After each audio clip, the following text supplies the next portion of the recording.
Shalom, shalom à toutes et à toutes. Aujourd'hui, on se retrouve dans une nouvelle vidéo de WFI Martinique pour un nouveau sujet qui sera aujourd'hui quelle est la signification du mot qu'on a là devant nous, thug, et la signification des mots comme par exemple diva, qui sont souvent très utilisés, souvent par les jeunes dans leurs discussions pour se décrire eux-mêmes. Donc, premièrement, nous avons le mot thug. Donc ici, nous sommes sur un site internet qui nous permet de voir justement la définition de ce mot-là et comment il est raccroché à certains termes historiquement parlant. Donc je vais le traduire en français. Voilà. Donc bon, la traduction un peu pétée, un peu cassée, le mot par ici, mais ce n'est pas grave. Le mot thug, qui est bandit, en vrai ces mots-là ne sont pas si différents, mais bon, on va rester sous le mot thug, la signification du mot thug. Et en fait, on verra que c'est un mot qui remonte jusqu'aux origines. Il est originaire de l'Inde et c'était un groupe un groupe de voleurs meurtriers qui avaient pour habitude de tuer leurs victimes et de vendre et de voler leurs affaires et d'aussi sacrifier une partie justement de leur butin à un faux dieu. On verra tout ça. Et pourquoi on ne faut pas s'appeler justement ce genre de termes-là qui sont très courants comme thug et diva aussi qui arrivera après. Ok, donc on va commencer déjà par lire, hein. Donc un thug, c'est comme je l'ai dit, c'est un membre d'une bande de meurtriers et de voleurs. Donc c'était des voleurs qui tuaient des gens en Inde. Donc ils s'appelaient des thuggis. On verra ça aussi. Qui étranglaient leurs victimes. Donc ils étaient connus en fait pour faire cela. C'était ça les thugs. Ces thugs-là, c'était un groupe, un gang de personnes qui s'appelaient les thuggis, qui plus tard est devenu le mot thug en anglais. Du marathi tricheur ou escroc, ça veut dire en gros il peut être accroché à ces mots-là, tricheur ou bien escroc. En hindi peut-être aussi sanskrit qui veut dire rusé ou frauduleux. Ça peut dire aussi il couvre ou cache, tout simplement. D'accord. Donc on voit ici les voyous parcourir le pays en bande de 10 à 100 personnes, généralement déguisées en colporteurs et en pèlerins, gagnant la confiance des autres voyageurs qui qu'ils étranglaient lorsqu'une occasion se présentait. Donc voilà, c'était en gros des gens qui se faisaient passer en gros pour d'autres commerçants, des pèlerins normaux comme leurs victimes, hein, pour justement les faire baisser leur garde et les tuer durant les moments dans la nuit où il y avait personne d'autre pour les voir, etc. Comme ça, on sait déjà. Et là, on va directement sauter à la partie qui nous intéresse. Alors ici, les corps de leurs victimes étaient cachés dans des tombes creusées à la pioche consacrée. Donc, ils avaient une pioche consacrée exactement pour enterrer leurs victimes. Et un tiers de leur butin était consacré à la déesse Kali. Donc, ils ont une déesse qui s'appelle Kali. Et consacré un tiers de justement leur butin à cette déesse qu'ils vénéraient. Et vous verrez que pour eux, en fait, à chaque fois qu'ils faisaient un meurtre, hein, qu'ils tuaient quelqu'un et qu'ils faisaient justement cette cérémonie, eh ben, pour eux, ça empêchait l'arrivée de leur dite déesse, hein, pour 1000 ans ou bien quelques milliers d'années. Voilà. Et c'est un gros, vous verrez bien, c'est un groupe de personnes, c'est un groupe satanique tout simplement, qui faisait des activités en Inde pour leur faux dieu. Et on verra que bibliquement parlant, on ne peut pas faire ce genre de choses-là. Ok. Mais allons voir un peu plus maintenant, un peu plus par rapport au tag. Donc ici, nous allons aller sur un autre site. Vous pouvez voir le nom des sites, hein, d'ailleurs, si vous voulez voir pour vous-même. Vous pouvez, voilà, mettre en pause la vidéo et voir et chercher vous-même. Donc ici, on a un peu plus d'informations. Donc je vais toujours traduire en français. Voilà. Et ici, ça nous dit que justement, les thugs étaient appelés à l'origine des thuggis, ou thuggis, voilà, signifiant escroc. Ok? Et était un réseau indien, fraternité. Donc c'est ça, c'est ce qu'on a déjà vu. Voilà. Certains auteurs classent ces voyous comme une secte ou une secte religieuse. Ils ont opéré dès le XIIIe siècle, etc., etc. Donc ça, vous pouvez le lire vous-même chez vous. C'est pas ce qui nous intéresse. On peut directement... Donc c'est un peu ce que j'ai déjà dit, hein, qui se répète, mais on peut voir vraiment que ces gens-là, voilà, Ces gens-là qu'on appelait avant, normalement, c'est eux des vrais thugs, des vrais thuggies. Et c'est un groupe justement de personnes, de voleurs, fanatiques, sataniques qui tuent des gens et qui volent les gens. Donc c'est vraiment ça, qu'ils utilisent pour faire des cérémonies sataniques en l'honneur de leur faux dieu. Euh, si je tape. Mhm. Bon, c'est pas grave. Non, c'est pas grave. Ça n'est pas grave. Ah, je l'ai vu. Attendez, finalement, je l'ai vu. Voilà, ici. Il croyait que chaque meurtre avait empêché l'arrivée de Kali pendant un millénaire.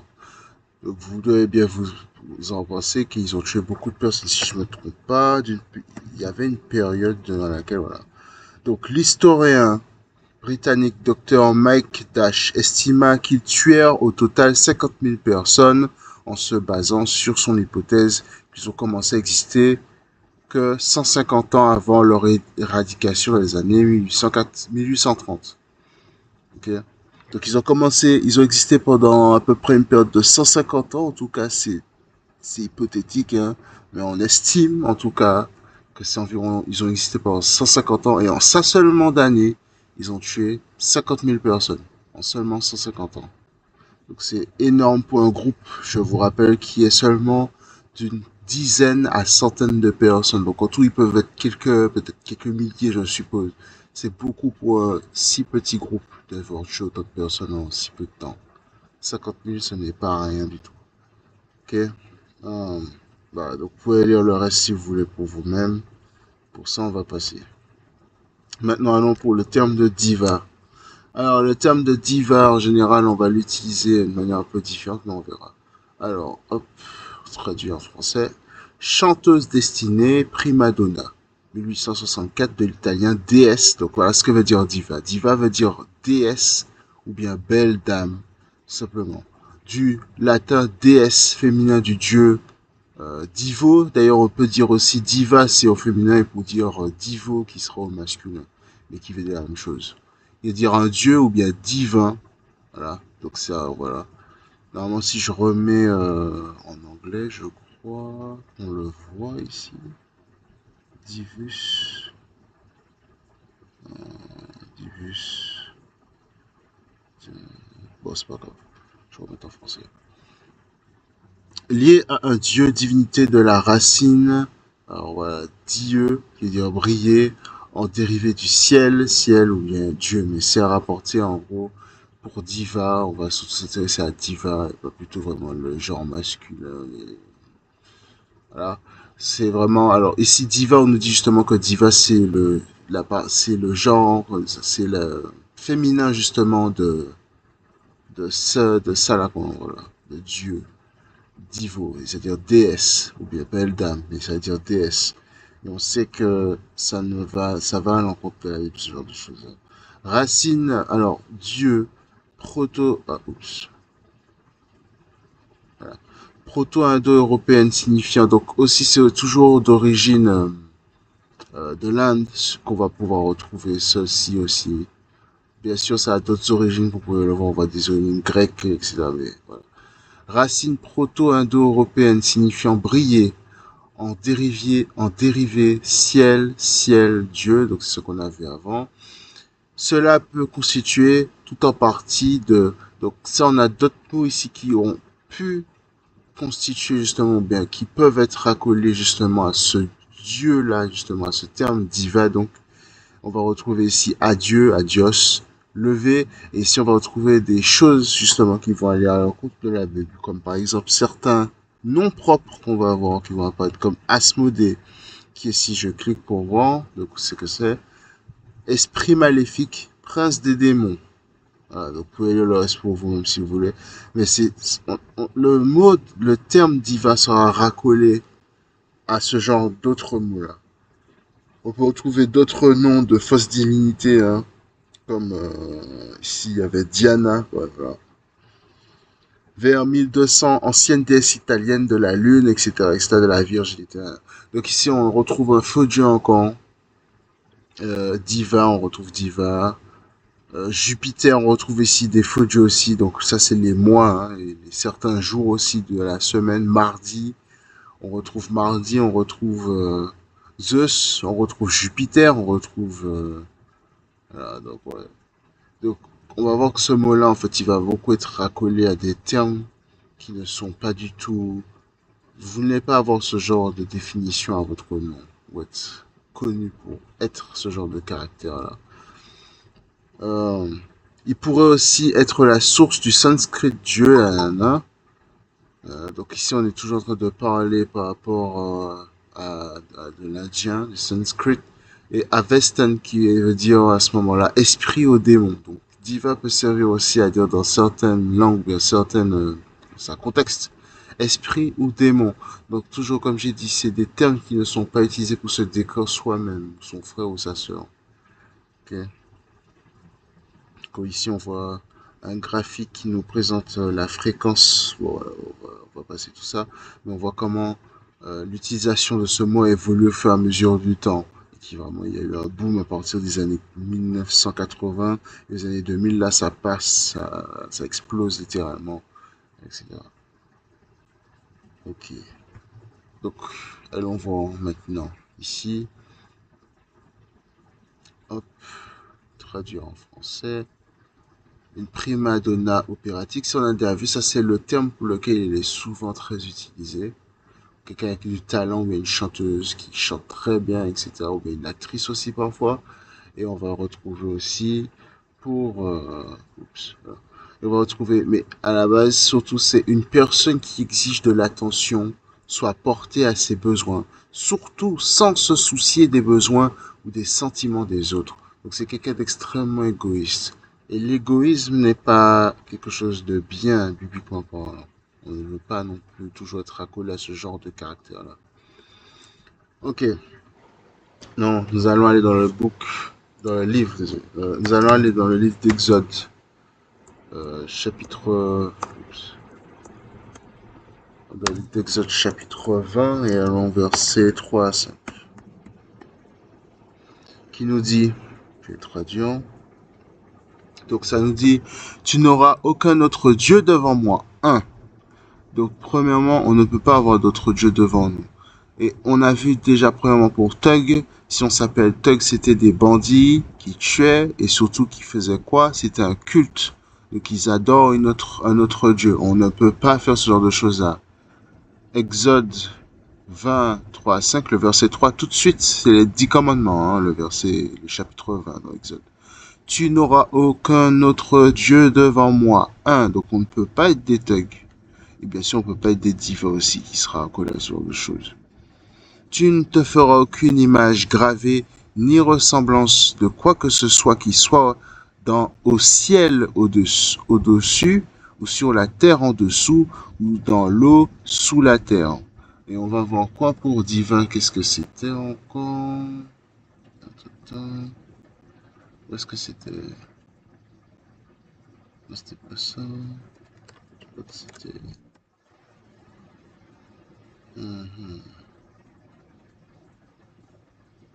C'est ma voix, boum. Voilà, Diana. Donc on a vu que c'est racolé aussi au mot Diana. Et la Diana, c'est une fausse déesse, voilà, etc. Et l'italienne de la lune. Donc c'est pareil. On peut pas adorer des choses qui se trouvent dans le ciel. Et si c'est une déesse, c'est une adoration de la lune, cette déesse-là. Le terme diva est racolé à tous ces termes-là. Tu ne te prosterneras pas devant eux, ni ne les serviras, car moi, le Seigneur ton Dieu, je suis un Dieu jaloux qui fait visiter l'iniquité des pères sur les enfants à la troisième et quatrième génération de ceux qui me haïssent. Ok. Et on va voir pourquoi on ne peut pas faire ce genre de choses-là. Pourquoi on ne peut pas s'appliquer. Pourquoi on ne peut pas juste... On s'en fiche et puis on s'appelle quand même de tout ça. Alors dans Révélation, chapitre 14, verset 12. Et on va voir. Hop. Donc si vous essayez de suivre la Bible, vous essayez justement de faire les lois, les commandements, d'agir comme là justement Yahweh nous demande d'être, et bien sûr d'être saint Et qu'est-ce que ça veut dire d'être saint? On voit ici dans Révélation 14:12, ça nous dit, voici la patience des saints, voici ceux qui gardent les commandements de Dieu et la foi de Yahusha. Donc, c'est pas seulement la foi qu'il faut garder, il y a aussi les commandements qui comptent avec la foi. Okay? Parce que la foi sans les œuvres ne vaut pas. Il faut les œuvres avec la foi. D'accord? Donc, vous ne pouvez pas vous appeler thug, vous ne pouvez pas vous appeler diva, ni vous considérer comme tel. Ce n'est pas correct. On est saint. Saint en hébreu veut dire séparé. Kodash, c'est-à-dire séparé. Vous n'êtes pas comme tout le monde. Vous ne pouvez pas agir comme tout le monde. Vous ne pouvez pas vous appeler comme tout le monde. Vous ne pouvez pas manger comme tout le monde. Par exemple, on ne peut pas manger de cochon. On ne peut pas manger de champignons. On ne peut pas manger ceci et cela. On ne peut pas manger de serpent. On ne peut pas manger de rat. Vous ne pouvez pas agir comme les autres nations. Okay. C'est ça être saint, c'est séparé, Kodash, en hébreu paléolithique. Donc, dans Deutéronome,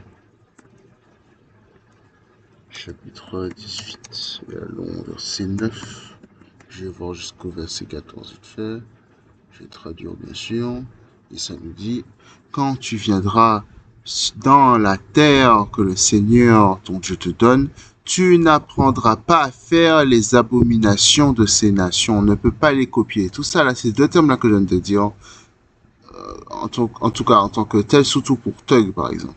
Il sera très utilisé parmi les jeunes, surtout les jeunes garçons. Hein.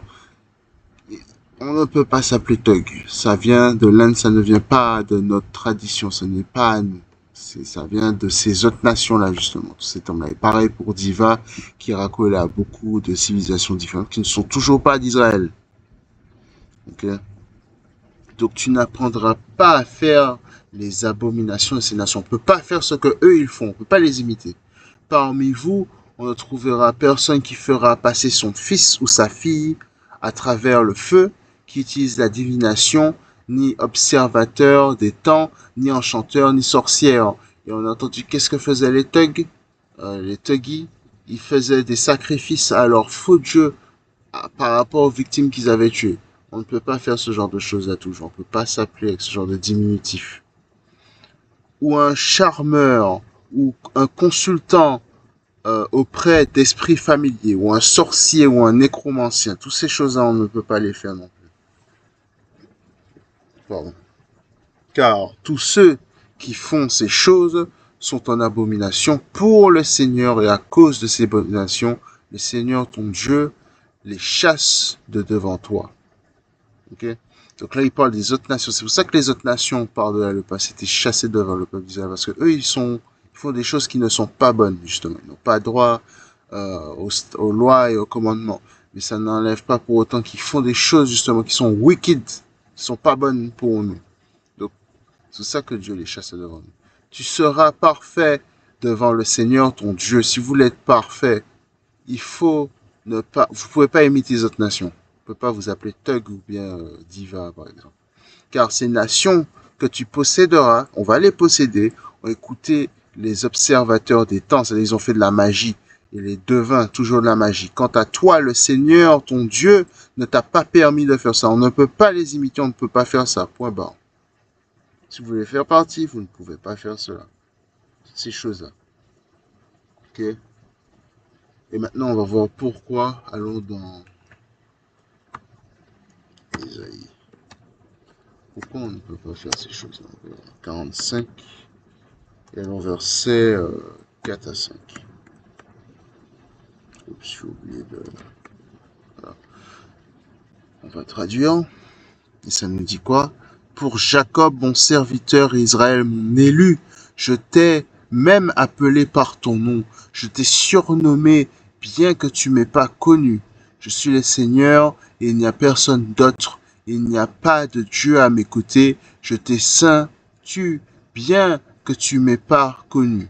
Il nous a choisis en tant qu'un peuple spécial. Ici, je vais aller ici pour qu'on puisse voir aussi. Pour l'amour de mon serviteur Jacob et pour Israël, mon élu, toujours. On retrouve toujours cette définition-là, ce mot-là qui revient. Élu, définition. Personne qui a été choisi par une élection. Personne qui a été choisi par Dieu. Voilà. Ici, on a une définition plutôt... attendez, hop. plus courantes. Voilà, mais personne qui a été choisi par Dieu, personne qui a été choisi par le cœur. Bon, celui-là, c'est pas... Voilà. Mais personne qui a été choisi par Dieu, c'est quelqu'un de spécial, il a été choisi. Et pour choisir quelqu'un, c'est-à-dire qu'il y a des gens qui n'ont pas été choisis. Dans ce cas-là, c'est qui? Les autres nations. On ne peut pas les imiter. C'est pour ça qu'on ne peut pas les imiter. On est différent, on est spécial, on a été choisi, on a été élu par Dieu lui-même, par Yahweh lui-même, directement. Ok? C'est pour ça qu'on ne peut pas faire toutes ces autres pratiques que ces autres nations font, comme par exemple même pour Noël, Jérémie chapitre 10. On ne peut pas faire les affaires de ces autres nations-là. On ne peut pas imiter leurs pratiques, que ce soit Noël, anniversaire, tout ça là.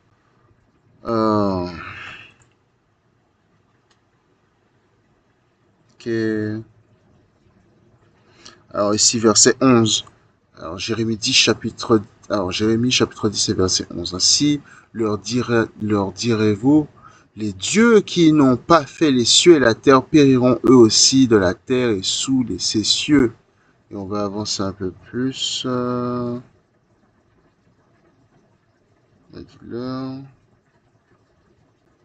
suis trop loin. Ici, commençons verset 1. Écoutez la parole que le Seigneur vous dit, ô maison d'Israël. Ainsi parle le Seigneur, n'apprends pas la voix des païens. C'est toujours la même chose qu'on est en train de dire là tout à l'heure. Et ne sois pas décourbé par les signes du ciel, car les païens sont concernés par eux. C'est pas parce que eux ils ont peur. Oh, le ciel est enragé. Le Thor ou je sais pas quoi, quel autre dieu ou bien encore plus simple hein, toujours, hein, que ce soit l'horoscope. Il vous dit que aujourd'hui toutes les personnes qui sont nées en mois d'août, ne vous habillez pas en vert, sinon vous allez passer une mauvaise journée, ou bien, etc., etc. Donc c'est ça qui veut dire par n'apprends pas les voies des païens, ne sois pas décourbé par les signes du ciel, car les païens sont consternés par eux. On s'en fiche que eux, ils pensent que juste parce que t'es né en août aujourd'hui, il faut pas s'habiller en vert. On va s'habiller en vert si on veut. On ne prend pas ce genre de choses-là en compte. C'est ce qu'on voit là aussi pour cette traduction. Ainsi parle le Seigneur éternel, n'imitez pas les voies des nations et ne craignez pas les signes du ciel, parce que les nations les craignent. On n'a pas à imiter ces gens-là. Laissez-les dans leurs pratiques qui sont mauvaises. Laissez-les avec leurs faux dieux. Ça, c'est leur problème, ce n'est pas le nôtre.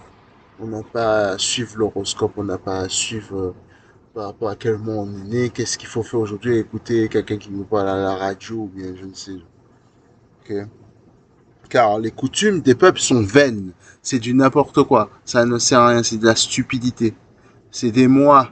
C'est littéralement des mois. Il n'y a rien que ces mois-là puissent faire. Car la coutume des peuples sont vaines. Car l'un coupe un arbre, et là on va voir pourquoi j'ai dit qu'on parle par exemple ici de la Noël. Car l'un coupe un arbre hors de la forêt, œuvre des mains de l'ouvrier à la hache. Donc rappelez-vous qu'à la base, pour l'arbre de Noël, contrairement à maintenant, il n'était pas artificiel, il fallait aller le chercher. C'est toujours le cas, hein, surtout aux États-Unis, mais il faut aller le chercher normalement.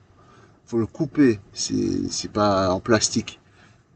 Il la décore d'argent et d'or, donc pareil pour les guirlandes, pour les boules, etc. Maintenant c'est fait en plastique avec des trucs qui brillent, mais avant c'était fait avec littéralement des matériaux solides en métaux, donc de l'argent et de l'or, du fer, etc. Il la décore d'argent et d'or, et il la fixe avec des clous et des marteaux pour qu'elle ne bouge pas. Et normalement, si je me trompe pas, si je fais ça, hop, que je fais ça, voilà. Donc maintenant, ça a un peu changé, hein, c'est beaucoup plus modernisé, mais vous imaginez bien qu'avant, les gens utilisaient des clous justement qui devaient pour fixer justement la base justement de l'arbre de Noël qu'ils utilisaient. Il fallait le fixer avec des clous. Donc, mais maintenant, mais on peut voir justement un peu des restes de cela ici. Ici, ce serait plutôt des clous. Maintenant, on fait qu'on puisse le resserrer, mais avant, ce serait des clous qu'on devrait enfoncer comme ça dans l'arbre qui puisse rester dans le pied, que ça puisse pas bouger. Ok. Donc, ils sont aussi droits que les palmiers. Et ici, c'est un peu intéressant parce qu'on sait que l'Égypte aussi faisait déjà cette pratique. Et eux, comme ils n'avaient pas de sapin, ils utilisent des palmiers, ce qui est beaucoup plus ancien d'ailleurs. Mais eux, ils utilisaient des palmiers. Ils sont aussi droits que les palmiers. Et l'arbre de Noël est connu pour être justement, les sapins sont connus pour être des arbres qui sont extrêmement droits. Il y a pas, c'est pas souvent qu'on va voir un sapin avec, qui est tordu sur son tronc, sous la forme de son tronc. Ils sont souvent très droits quand on les regarde. Ils sont droits, en général. Ils ne parlent pas, ils doivent être portés, il faut les porter, car ils ne peuvent pas partir. N'ayez pas peur d'eux, car ils ne peuvent pas faire de mal, et ils n'ont pas non plus l'auteur de faire le bien. C'est juste un arbre, il n'a aucun poids, il ne peut rien faire. Maintenant, le problème, c'est l'acte d'adoration de cet arbre-là, parce qu'on a vu dans, je retourne vite fait, Exode, on a vu dans Exode, euh, on l'a vu dans Exode 20. Qu'est-ce qu'on disait? C'était 24, 25. Tu ne te prosterneras pas devant eux. On parle de ces autres dieux-là qu'on parle dans les versets avant. On ne peut pas s'abaisser, on ne peut pas se prosterner devant ce machin-là. Et qu'est-ce qui se passe lorsque l'on met justement les cadeaux au pied de l'arbre du sapin de Noël? Qu'est-ce qui se passe quand vous voulez le récupérer? Lorsqu'on met... attendez, je vais chercher notre image. Voilà.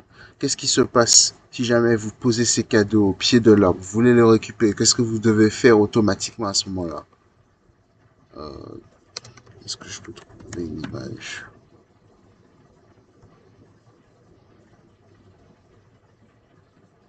Est-ce que je peux trouver une image? Une bonne image.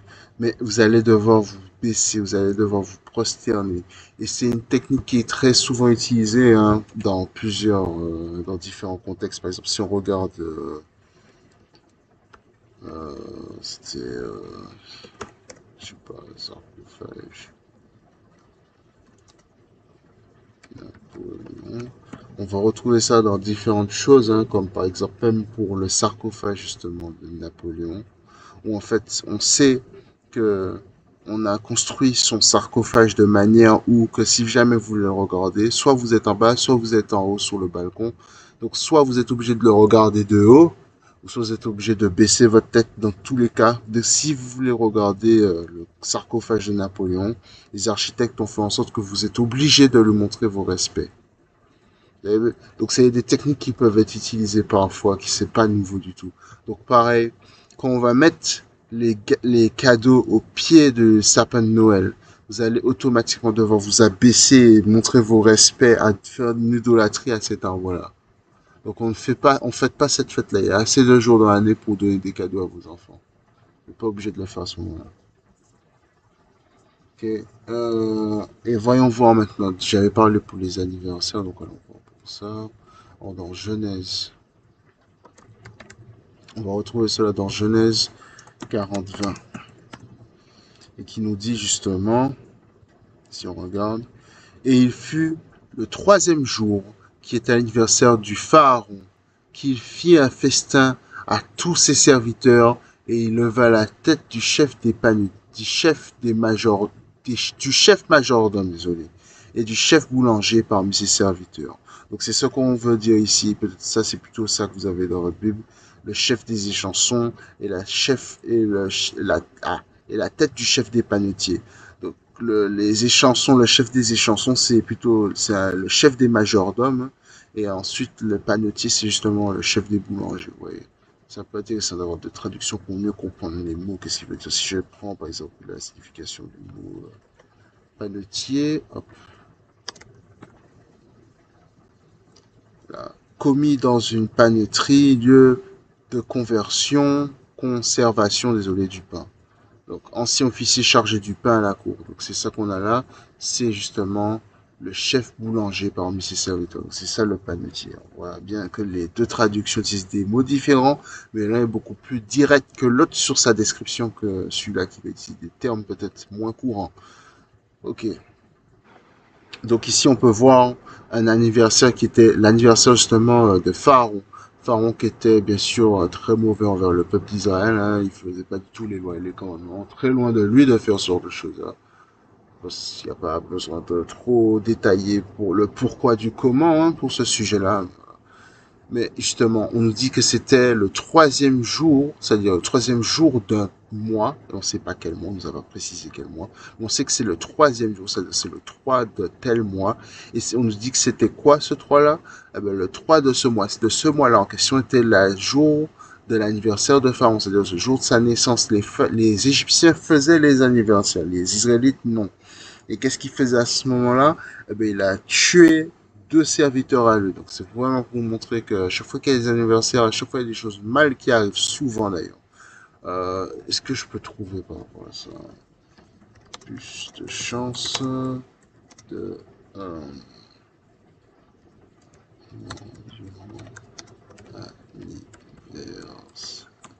Il y a, si vous ne le savez pas, vous avez actuellement un terme, vous avez actuellement un taux plus élevé en fait de mourir durant vos anniversaires.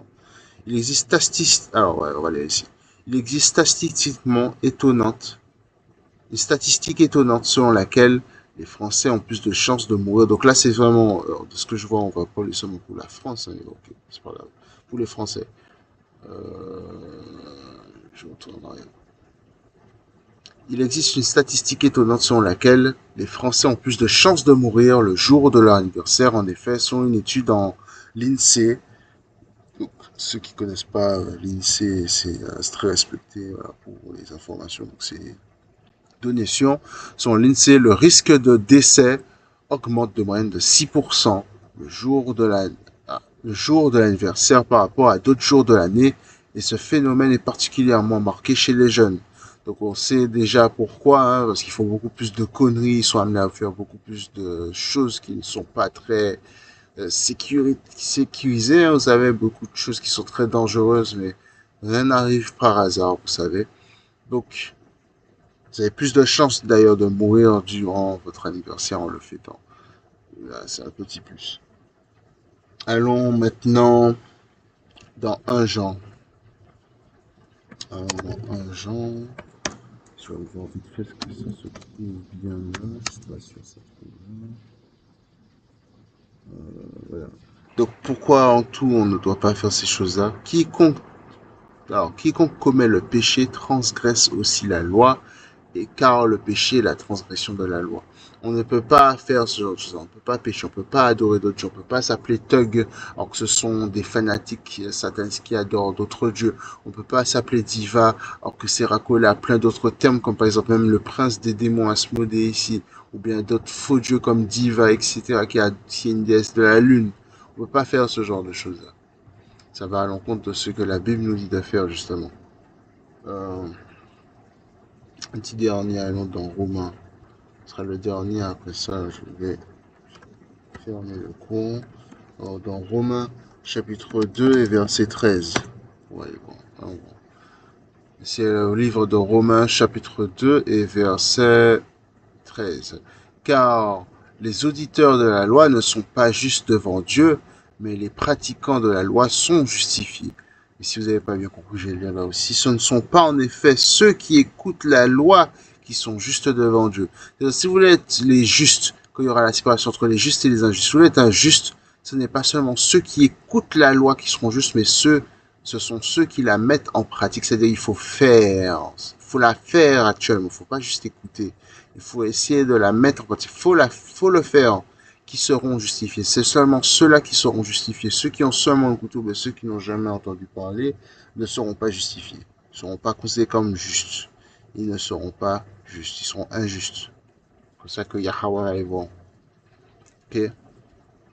Donc ceci était le cours pour WFI Martinique. Shalom.